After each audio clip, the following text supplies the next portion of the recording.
벌써 4월달 마지막 주일이 되었습니다. 다음 주가 또 5월 첫 주면 보통 교회들은 5월 첫 주를 어린이 주일 혹은 꽃주일이라고 그럽니다. 우리가 어린이 주일 꽃주일에는 꽃과 같이 활짝 피어나며 우리가 또 다시 한 번 더 이제까지 끊어졌던 오후 예배도 회복할 수 있는 은혜가 있기를 간절히 소원합니다. 오늘 봉독한 말씀을 중심해서 사람보다 하나님께 인정받는 삶을 살자, 사람보다 하나님께 인정받는 삶을 삽시다 라고 하는 말씀으로 오늘 하나님의 말씀을 드리려고 합니다. 이삭의 쌍둥이 아들인 야곱과 에서에 대해서 말씀을 드린 적이 있죠. 그들은 쌍둥이로 태어났다고 했습니다. 그런데 일란성 쌍둥이보다는 이란성 쌍둥이였다고 말씀을 드렸죠. 그들은 외모부터가 많이 달랐습니다. 형님 에서는 털의 사람이었고 힘의 사람이었습니다. 성격도 외향성이어서 밖으로 나돌기를 좋아했다. 사냥하기를 좋아했고 사람들 앞에 드러나기를 몹시 좋아하는 이런 성품의 사람들 앞에서 참 멋있는 사람이었어요. 그래서 사람들은 이 에서를 인정하고 그들의 리더로 인정받는 그런 사람이 되었던 겁니다. 그런데 여러분, 항상 사람이 힘이 있고 그리고 또 리더십이 있고 외향성인 사람이 항상 좋을 수만은 없더라고요. 이런 사람들에게는 치명적인 약점이 있습니다. 이들은 눈에 보이는 것에 대해서는 몹시 우월한 삶을 삽니다. 다른 사람들보다 훨씬 더 뛰어난 것 같습니다. 그런데 눈에 보이지 않는 것, 특별히 생사화복의 주인이 하나님이시라는 사실을 잘 인정하지 않는다는 거예요. 외향성인 사람들, 육체가 강한 사람들의 치명적인 약점입니다. 인정을 한다고 해도 하나님을 의지하는 삶보다는 자기 주도적인 삶을 살기를 좋아하는 사람들, 외향성의 사람들입니다. 이러한 에서에게 하나님의 언약, 이런 에서에게 장자의 축복, 이것 별로 귀하게 여겨지지 않았습니다. 반대로 그 동생 야곱은 태어나면서부터 몹시 유약하게 태어났다고 했습니다. 몸이 약하다 보니까 밖으로 나돌기보다는 집안에서 어머니를 도와서 살림하는데 대부분의 시간을 보냈던 사람 야곱. 생물학적으로 볼 때 야곱은 남자는 남자인데 행동은 여성성이 매우 우월했던 사람, 바로 야곱입니다. 이러한 야곱을 두고 어머니와 그리고 아버지의 마음은 전혀 대조적인 모습을 보여줍니다.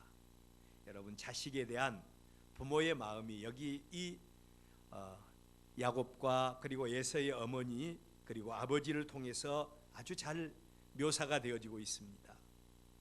어머니는 이 약한 아들을 볼 때마다 측은지심을 느낍니다. 그래서 무슨 일이든지 이 아들을 먼저 생각하게 되었고 이 아들을 위해서라면 무엇인가 더 해주고 싶어하는 이런 마음이 리브가의 마음에는 항상 있었어요. 반대로 아버지 이삭은 이 아들을 볼 때마다 꼭 자기를 보고 있는 것 같은 그런 생각을 갖습니다. 지금까지 이삭의 삶도 야곱과 같이 자기 주도적인 삶을 한 번도 살아보지 못했던 사람이에요. 창세기 22장의 말씀을 보면 아버지 아브라함이 자신을 모리아 산에서 하나님 앞에 번제로 드리기 위해서 데리고 올라갔어요. 이때 당시에 이 이삭의 나이는 적어도 피가 끓는 청년이었어요. 얼마든지 그 아버지를 대항할 수 있었어요. 그런데도 불구하고 결박해서 자신을 번제로 드리려고 했을 때도 좋은 면으로 보면 순종이라고 볼 수 있지만, 그러나 아마 보편적으로 저항 한번 해보지도 못한 소심한 아들이었다, 그렇게도 볼 수 있습니다. 창세기 26장에서는 흉년을 당해서 하나님의 명령으로 그랄 땅에 머무르기는 했습니다.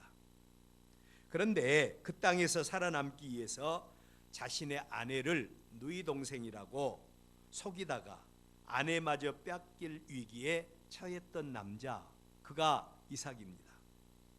아버지 아브라함이 판 우물을 다시 파서 간신히 우물을 얻었지만 그랄 목자들이 와서 자신의 소유권을 주장할 때 큰 소리 한번 쳐보지 못하고 양보에 양보를 거듭했던 사람이 이삭입니다.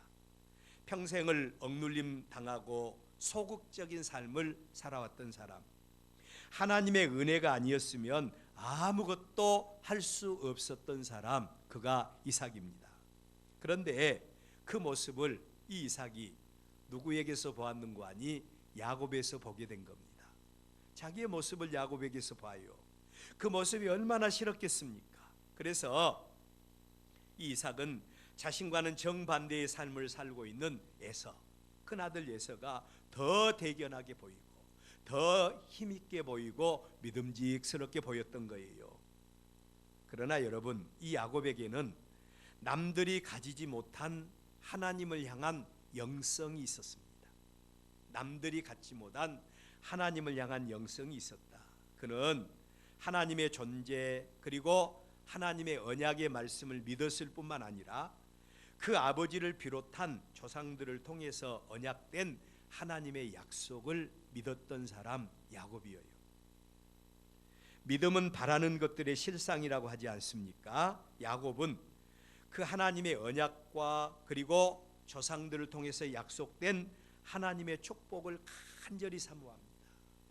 하나님의 축복을 사모합니다. 안 되는 줄 알면서도 생득적으로, 생물학적으로는 도저히 장자의 축복을 받을 수 없는 사람인 줄 알면서도 하나님이 역사하시면 가능하리라 믿고 하나님의 축복과 하나님의 장자권에 대한 열정을 가졌던 사람이 야곱이에요. 열정을 가졌습니다. 그런데 오늘 우리의 본문 말씀, 바로 그러한 하나님의 축복을 결정지을 날이 오늘 우리의 본문 말씀에 오게 된 겁니다. 여러분, 아버지 이삭이 나이가 많아서 눈이 어두워서 잘 보지 못하게 되었습니다.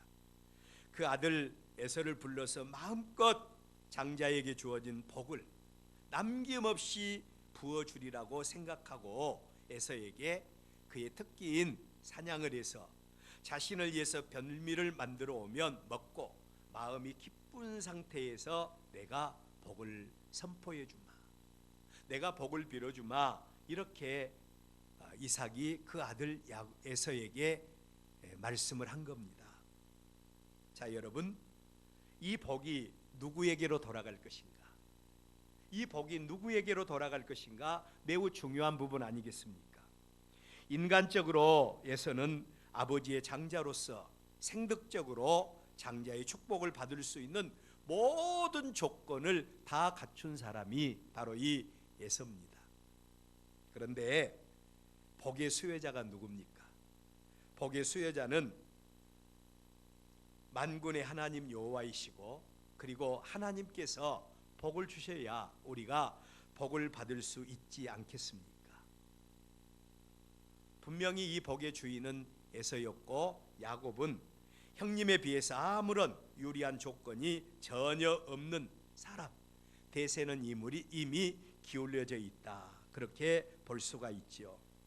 이런 말씀들을 중심으로 삼고 우리가 사람보다 하나님께 인정받는 삶을 살아야 할 이유에 대해서 오늘 하나님의 말씀을 드리면서 마지막 복에 정착할 수 있는 사람이 누구인가? 오늘 첫째로 생각할 말씀은 아버지께 인정받고 복에 가장 근접했던 사람, 근접한 조건을 가졌던 사람 에서에 대해서 우리 한번 깊이 생각해 보십시다. 그는 나면서부터 건강한 신체, 외양성의 성격을 가지고 활발한 외부적인 성격을 통해서 하나님보다는 지역 사람들에게 더 인정을 받았을 뿐만 아니라 그들의 리더로서 추앙받고 있는 삶을 살았던 사람이 바로 이 에서입니다. 아버지 이삭은요, 이러한 아들을 볼 때마다 마음이 얼마나 대견했는지 몰라요. 얼마나 대견했는지 모릅니다.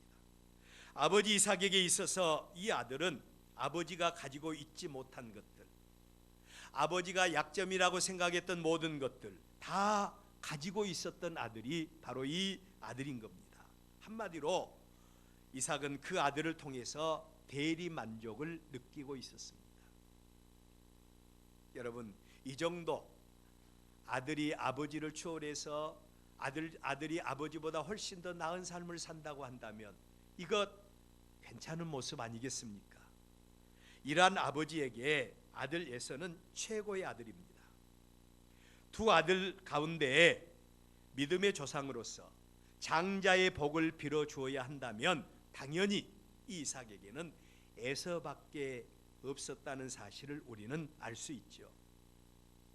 여러분, 그런데 이 에서에게 아쉬운 점이 딱 하나 있었습니다. 어찌 보면 치명적인 아쉬움이라고 할 수 있겠는데 그게 뭔고 하니 그 아들이 그들의 조상 아브라함의 하나님, 자신에게 언약된 믿음의 조상으로서 하나님의 언약과 축복에 대해서 하나님에 대해서 그다지 큰 관심을 갖지 않았다는 거예요. 이게 에서의 약점입니다. 그 아버지 하나님, 또 그 조상들에게 약속했던 언약의 축복에 대해서 별 관심을 갖고 있지 않았어요. 근자에 들려온 소문에 의하면 그 하나님의 축복이 내재된 장자의 권리를 동생에게 팥죽 한 그릇에 팔아버렸다고 하는 이런 이야기까지도 전해서 듣게 되었던 이런 모습이 바로 에서의 모습이에요. 자, 여러분, 만약에 우리의 자녀들이, 우리의 아들들이 세상적으로 나무랄 것이 전혀 없는 아들입니다. 세상적으로 우리 아들들이 너무나 잘 나가는 아들입니다. 내가 하지 못하고 내가 이루지 못한 일들을 거뜬히 하고 세상적으로 부족함이 없는 아들인데, 그런데 그 아들이 하나님과의 관계가 바로 서 있지 못하다면, 그가 부족한 것이 없는데, 나무랄 것이 없는데 하나님을 믿지 않는다면, 하나님을 경외하지 않는다면 여러분은 어떻게 하시겠습니까? 그래도 여전히 그 아들을 바라보면서 기뻐하고, 그래도 여전히 그 아들을 바라보면서 자랑스럽게 여기고, 그 아들을 바라보면서 대리 만족을 누리면서 그 아들을 향하여 전폭적인 지지를 보내시겠습니까? 아니면 하나님을 경외하는 믿음의 아비로서 그 아들의 잘못된 신앙관을 지적하고, 그 아들의 잘못된 신앙관을 지적하고, 인생에게 있어서 가장 중요한 것이 하나님과의 관계다. 인생에게 있어서 가장 중요한 것이 하나님과의 관계다. 하나님만이 생명이고 하나님만이 복의 근원이다. 세상적으로 아무리 잘 나가더라도 하나님과의 관계가 바르지 않으면 눈에 보이는 인생은 아무것도 아니야. 단지 우리 인생은 허상일 뿐이다. 이렇게 말하면서 하나님과의 관계에서 믿음을 교정시키고 하나님과의 관계를 바로하게 하는 일에 최선을 다하는 여러분들이 되시겠습니까? 오늘 우리의 본문에 이삭을 우리는 볼 수 있죠. 그도 사랑하는 아들 에서에게 가장 큰 관심사가 무엇인가를 알고 있었어요. 믿음의 조상에게 언약된 하나님의 축복에 대한 그의 신앙관이 어떤 것인가도 잘 알고 있었습니다.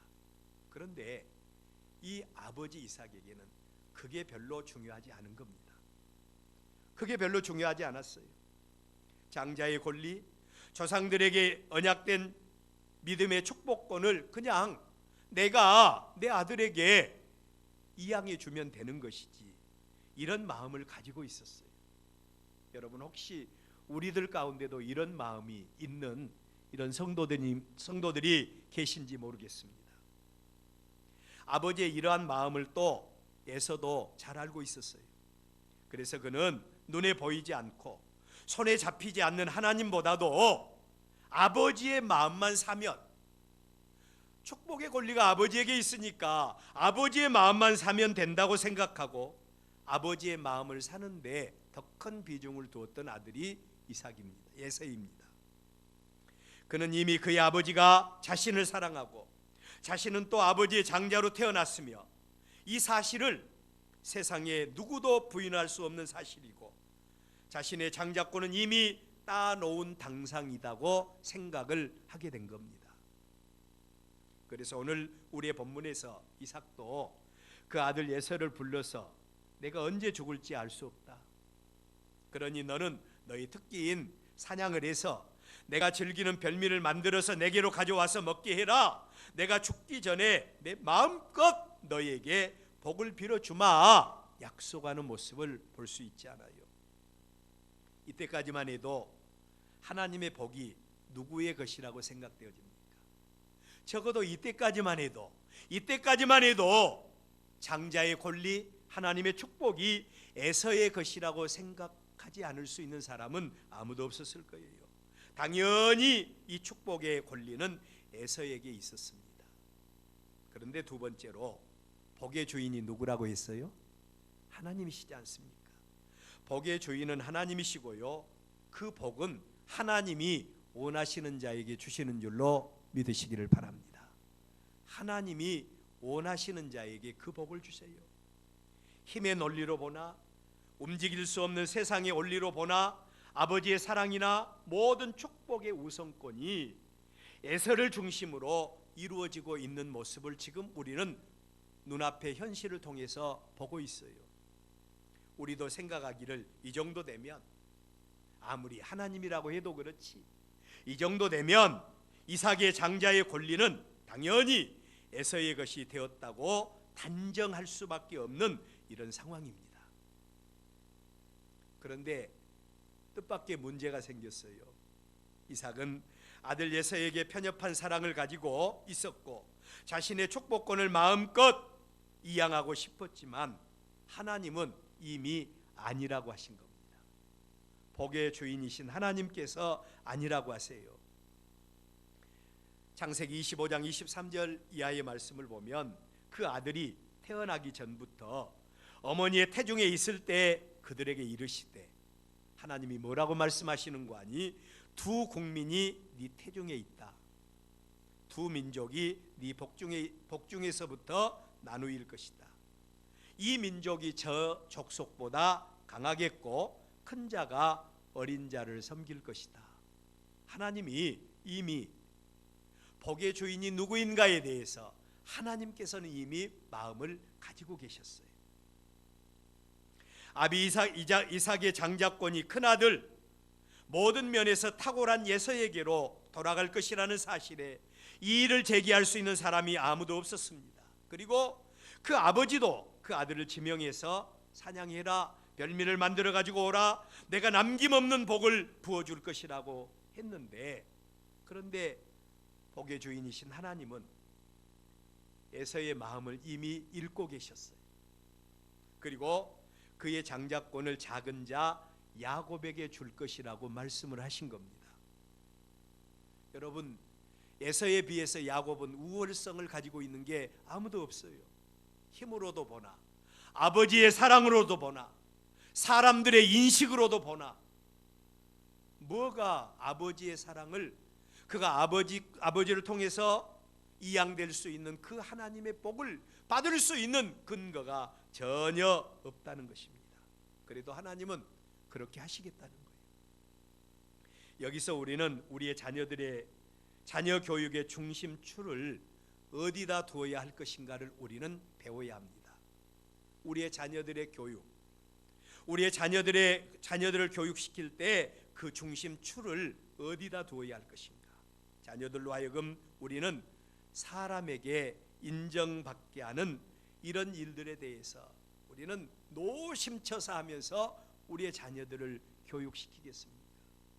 하나님을 양보해서라도, 하나님의 계명과 율례와 법도를 양보해서라도 우리는 세상 눈치 보고, 그리고 세상 사람이 하는 것 같이 그런 모습으로 우리가 우리의 자녀들을 교육시키시겠습니까? 아니면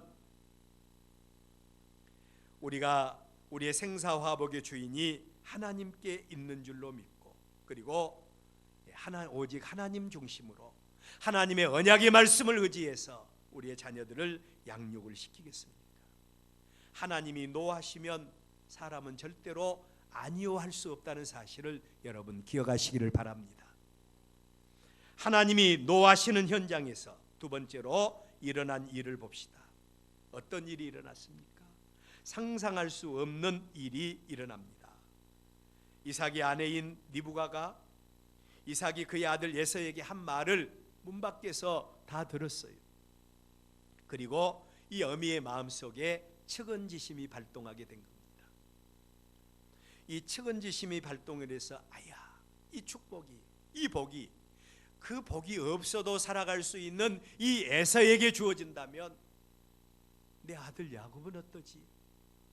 그런 생각이 발동하게 되었고, 어머니의 마음과 그리고 그 마음을 통해서 역사하시는 하나님께서 이 축복을 야곱에게 돌릴 음모를 꾸미게 한 겁니다. 이 축복을 야곱에게로 돌릴 음모를 꾸미게 했어요. 그런데 여러분, 사람은 어떤 일을 계획하지만 그 일을 이루시는 이는 하나님이라는 사실을 우리는 잘 알고 있습니다. 야곱과 리브가가 꾸민 음모는 허접하기가 이를 데 없었어요. 우선 에서와 야곱은 예모부터가 다르지 않습니까? 에서는 털의 사람이었고 야곱은 매끈매끈한 사람이었어요. 그들은 또 음성과 모든 행동이 다 달랐습니다. 더구나 그 아들들의 평생을 보아왔던 아버지가 아무리 눈이 어둡다고 해서 큰아들과 둘째 아들을 구별하지 못하겠습니까? 그런데 느부갓은 내가 모든 책임을 져주겠다. 혹시 네 아버지가 너를 알아보고 너에게 저주를 할지라도 그 저주는 내가 다 감당하겠어. 그러면서 야곱에게 양을 잡아서 야곱의 매끈매끈한 피부를 이제 털의 사람으로 변장을 시키고, 그리고 또 에서의 옷을 입혀서 아비에게로 보내는 장면이에요. 여러분, 여기에서 우리가 주목할 말씀은 에서의 옷을 입혀서 보냈다라고 하는 말입니다. 에서의 옷을 입혀서 보냈어요. 그 옷은 사람의 신분을 의미합니다. 그래서 이 이삭이 분명히 음성은 야곱의 음성인데 옷은 누구의 옷이라고요? 에서의 옷이로다. 그러면서 그의 향치, 그의 에서의 옷을 붙잡고 이삭이 야곱을 축복하는 모습을 볼 수 있지 않아요? 여러분, 우리도 마찬가지입니다. 우리도 허물과 죄로 죽었던 우리 아니겠습니까? 그런데 우리가 누굽니까? 우리가 바로 예수 그리스도를 옷 입은 하나님의 거룩한 백성들이에요. 그래서 하나님께서 우리를 바라보실 때도 우리의 모습을 죄 있는 우리의 모습을 바라보는 것이 아니라 예수 그리스도로 옷 입은 우리를 바라보시고, 예수님의 대속의 은총은 우리를 억만 가지 죄악 가운데서 다 덮어주셨습니다. 우리는 예수님 때문에 나음을 입었고 예수님 때문에 우리는 하나님의 은혜와 축복을 받는 자가 되는 겁니다. 여러분, 바로 이 야곱이 에서의 옷을 입었어요. 그리고 세 번째로 하나님께서 역사하시는 현장입니다. 하나님이 역사해 주시면요, 아무리 허접하더라도 하나님께서 역사하시면 속을 수밖에 없다는 겁니다.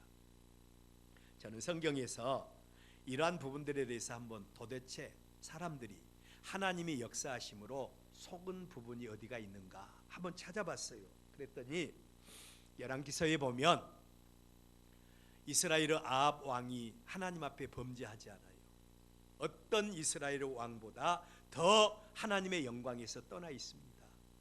그래서 이 이스라엘에게서 이제까지 이스라엘을 섬기던 작은 나라들이 하나님의 축복이 끊어지니까 한 나라 한 나라가 독립을 해갑니다. 그 가운데서 모압이라고 하는 나라가 독립을 해갔어요. 이제까지 조공으로 바쳤던 많은 곡물과 그리고 양떼들의 가죽과 털, 이런 것들을 바치지 않은 겁니다. 너무너무 화가 난 아합 왕이 자기를 보기 위해서 내려온 유다의 여호사밧 왕에게 말을 하기를, 모압이 이렇게 괘씸하게 나에게서 독립해 나갔다. 이번 기회에 그 땅을 찾아야 되겠다. 그래서 우리가 한번 이 모압 왕에게는 나아가자. 그래서 나아갔어요. 그런데 그 모압으로 가는 길을 하나님께서 인도하신 길로 갔는데, 그런데 마실 물이 없을 뿐만 아니라 그 백성들이 물이 없어서 그 군사들이 도저히 모압을 점령할 수가 없는 거예요. 그래서 그들은 이제 전쟁에서 패할 수밖에 없는 상황 속에서 여호사밧이 하나님 앞에 기도했고, 그리고 하나님께서 모압 왕에게 오판을 하게 하는데, 물이 내려오게 하는데 그 물이 핏물로 보이게 한 겁니다. 야, 이들이 서로 싸우다가 자기들끼리 자멸했다. 그리고 그들의 핏장을 풀고 나와서 전쟁을 하다가 마지막에 모압 사람들이 이스라엘에 의해서 점령당하는 모습을 볼 수 있죠. 오판을 하게 하는 것, 사람이 어떤 일들을 계획하는데 그 일에 대해서 판단을 잘못하게 하는 것, 판단의 주인이 하나님이시더라고요. 하나님께서 우리가 어떤 일을 가다가 정당한 판단을 하기 위해서 승리케 하신 분도 하나님이시고, 우리가 어떤 판단을 잘못하기 위해서 일생에 돌이킬 수 없는 후회를 하게 하는 것도 하나님이시더라고요. 하나님께서 역사하시는 현장은요, 아무리 허접하더라도 하나님께서 속해 하시면 속을 수밖에 없다는 겁니다. 반대로 하나님이 허락지 아니하시면 아무도 어떤 일도 행할 수가 없습니다. 심지어 아수르 왕 사네립이 18만 5천의 군대를 거느리고 지금까지 차근차근 주변의 나라를 다 점령해 오다가 유다 나라로 왔어요. 히스기야 왕에게 너희들은 말을 줘도 탈 군대도 없다 그러면서 무시했는데, 하나님 앞에 기도했더니 하나님께서 하루아침에 사네립의 군대들을 싸늘한 시체로 변화되게 하고, 사네립 왕은 자기 신에게로 나갔다가 반역당해서 죽게 하는 장면을 볼 수 있죠. 하나님이 허락지 아니하시면 아무리 큰 힘과 능력을 가졌다 할지라도 아무것도 이룰 수가 없는 것입니다. 저는 이 부분에 대해서 어려서부터 어떻게 세상에 그렇게 차이가 나는데, 아버지가 아들 하나 구별을 못해서, 큰아들 작은아들 구별 못해서 이런 일을 행할 수가 있을까? 그런데 이제 목사가 돼서 말씀을 연구하면서 조금씩 하나님의 섭리에 대해서 이해하면서 그럴 수도 있겠구나. 하나님이 역사하시면 이렇게 허접하고 이렇게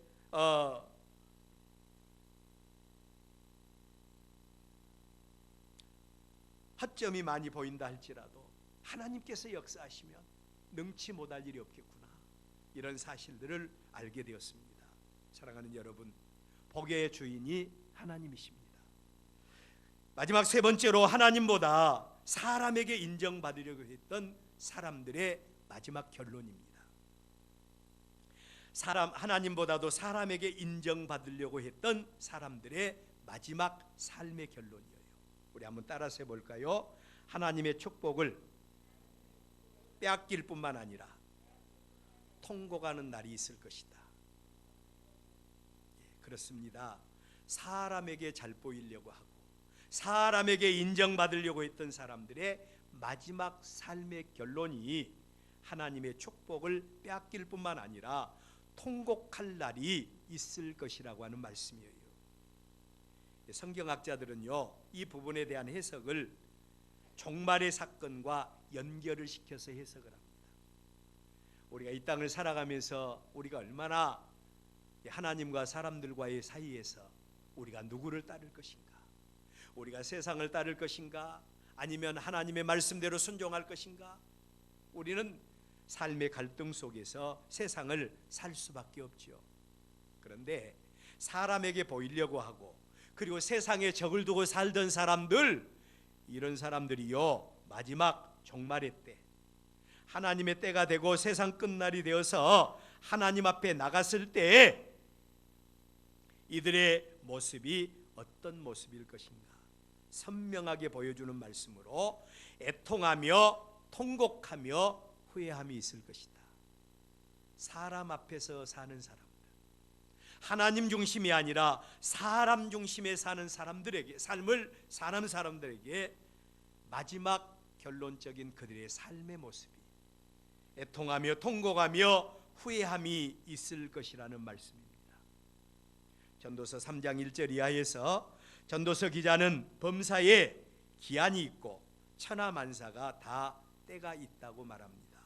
오늘 우리의 본문 30절에 보면 이삭이 야곱에게 축복하기를 마침에 이삭이 야곱에게 그의 모든 별미를 통해서 그의 마음이 쾌활한 상태에서 그가 빌어주고 싶어하는 모든 복을 남김없이 다 축복하기를 마치고 야곱이 그 아버지 앞에서 나가자 곧 그 형 예서가 사냥을 해서 돌아온 겁니다.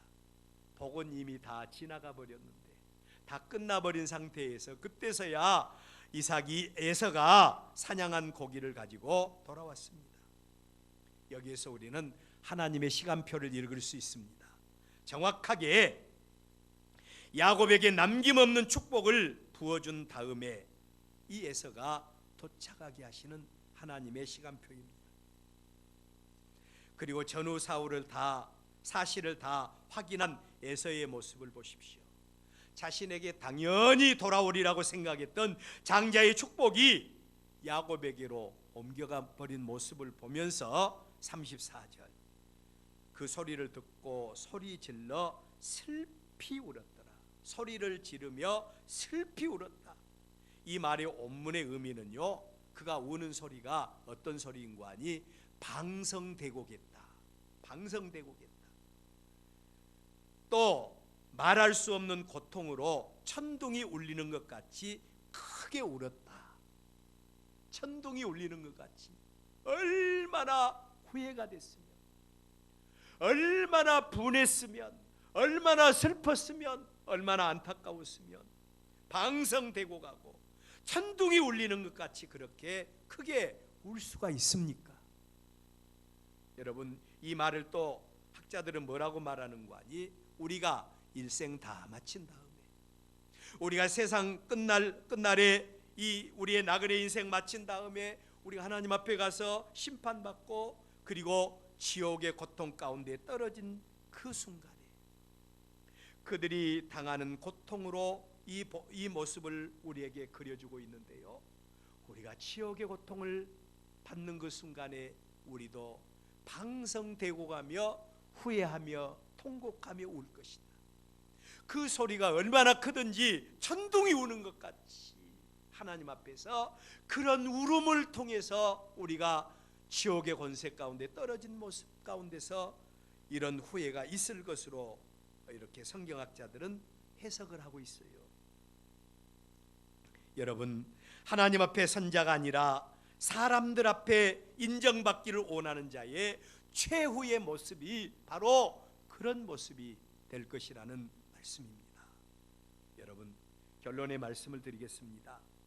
우리의 가치관이 어디에 있습니까? 오늘 우리의 가치관이 우리의 자녀들을 바라보면서 어떤 가치관으로 보고 있어요?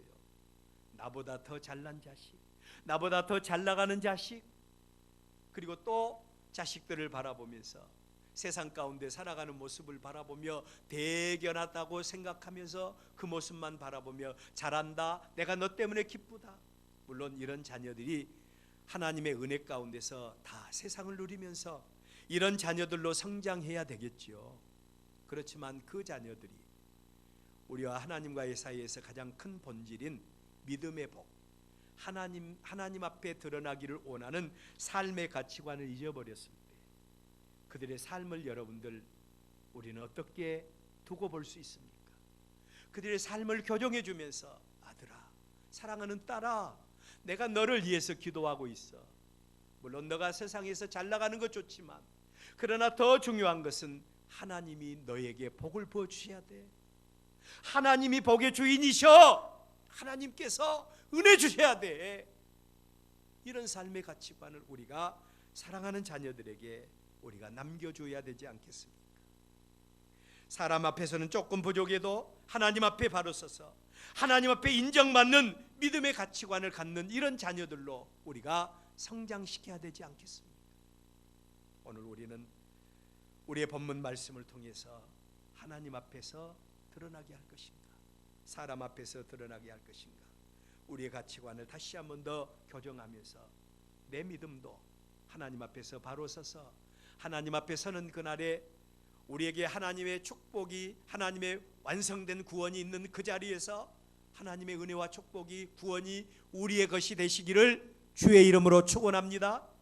그러나 혹시라도 우리에게서, 당연히 우리에게 주어질 하나님의 복이 나에게서 옮겨가 버리고 방성되고 하고 하늘에 천둥이 치는 것 같이 후회하며 애통하는 이런 삶이 있다면 얼마나 억울하겠습니까?